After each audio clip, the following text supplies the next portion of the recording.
Zionism, my brothers and sisters, is a system of beliefs that was invented in the late 1800s by a man who is from Austria, who is of Jewish heritage and bloodline, named Theodor Herz, who came up with the idea that we have a promised land by God from ancient times, and we have a right to go back into Jerusalem and Palestine and to establish an Israeli state by force or by any means. At that time, the Jews were dispersed. None of them were even thinking of that. And in fact, till today, there is a group of Jews who still adhere to an orthodox types of belief. They're called the Orthodox Jews. These are facts. And these Orthodox Jews believe very strongly. Some of them are anti-Zionists, some of them are just non-Zionists, and some of them are pro-Zionist. But the Orthodox Jews say we are not allowed to enter that land or take it over from any people. And we are oppressing them by doing that. You've seen them out in protest, haven't you?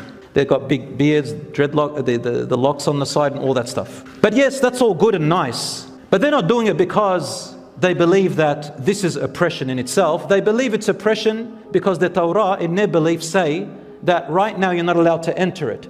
But you will enter it. And the land is still promised to you, but the way that it will come to you is in a different means. They say we are waiting for the miraculous Messiah. When He, the miraculous Messiah, comes, He will lead us into it and we will rebuild the temple and return back to that state. The Israelis, or the Zionists, they believe otherwise. They say we need to go in and take it by force, and we need to establish the Israeli state, and when the Messiah comes, He comes, or whatever happens, happens. And there is another group of Jews who say that, let's say that we were able to enter Jerusalem and enter Palestine, take it and becomes Israel and everybody leaves, then how do we re-establish or reconstruct the Temple Mount? That's what they're after. Some of them said we'll build the wall. Some of them said no, we'll wait for the Messiah to come and build it for us. And there's another group who say no, we will build the Temple of Solomon, and they are going to offer deities and they're going to go to idolatry as it was earlier before in history. Wallahi, this is in their beliefs. Brothers and sisters, there's corruption upon corruption. Anyway, this is some of their beliefs. And so the Zionist movement was formed,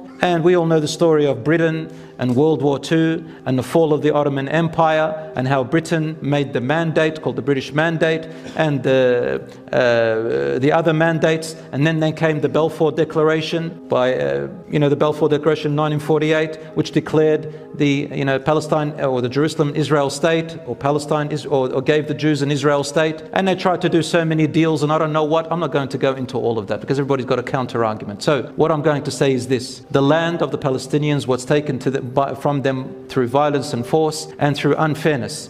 And when the British told the Zionists or the Jews to go back in there, they did not ask the Palestinians what they want. They only asked the Jews what they want. So the people of the land had no say in what they do. And this was written by General Balfour in his little statement to one of his colleagues. We still have it till today, you can look it up, where he said, don't even ask the inhabitants of Palestine what they want. Just go in and do what you want. Brothers and sisters, based on this, the current Israelis, they say, well, based on this, it gave us permission. That means we're allowed to go into the land. They don't care about whether it was fair, whether it was just, whether it was unjust, whether it was really by what Allah subhanahu wa ta'ala had sent them with in the beginning, whether this was really the way Abraham, peace be upon him, and Isaac, peace be upon him, and Yaqub alayhi salam, and Dawood alayhi salam ordered and told us to live by God's rules. They don't even care about that. They just say this is our bloodline. And you know what? Now, even in the National Geographic and any scientific website you watch,